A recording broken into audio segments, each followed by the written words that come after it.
ये बढ़ा के 30 लाख रुपए होना चाहिए। तो कम से कम 30 लाख रुपए का मुआवजा उसको मिलना चाहिए। अभी मैंने प्रस्ताव दिया 1 साल पहले, ये जो SC/ST को कंपनसेशन मिलता है, आप मेरी बात को सुन लेना, बहुत इंपॉर्टेंट बात है ये, इसका जो इसमें मुआवजा मिलता है कम है, ये बढ़ा के 30 लाख रुपए होना चाहिए। अगर हमारे व्यक्ति की हत्या हो या उसके साथ कोई जघन्य अपराध हो तो कम से कम 30 लाख रुपए का मुआवजा उसको मिलना चाहिए। समझे मेरी बात को? तो मुझसे सब लोगों ने कहा साहब इससे क्या होगा?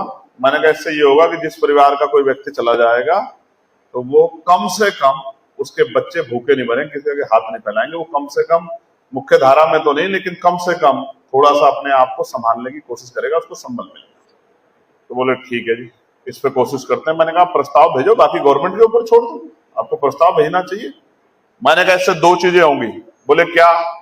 मैंने कहा एक तो सरकार को पैसा देना पड़ेगा, सरकार अधिकारियों को कहेंगे कि हत्या नहीं होनी चाहिए, इसको रोको, सरकारी पैसा खर्च हो रहा है।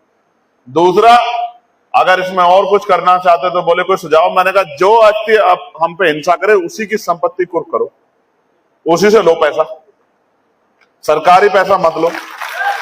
जो हमारे लोगों की हत्या करे, हम लोगों पे हिंसा करे, हमारी बहन बेटी का अपमान करे, उसी से उसकी जमीन वो करो नीलाम, उसका घर नीलाम करो, उसी से लो पैसा। तो जब जेब से देना पड़ेगा ना, तो फिर हत्या करने से पहले 1000 आदमी 1000 बार सोचेगा। अभी तो ठाक हत्या कर देता कि पुलिस सरकार देगी पैसा, हमें क्या मतलब, वो तो अपना पैसा कोर्ट में लगाता है। समझे ना? समझे?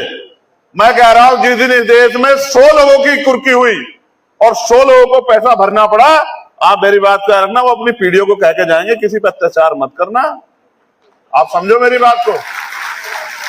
तो मैं तो कानूनी रूप से भी इसको सशक्त करने के लिए काम करता हूं।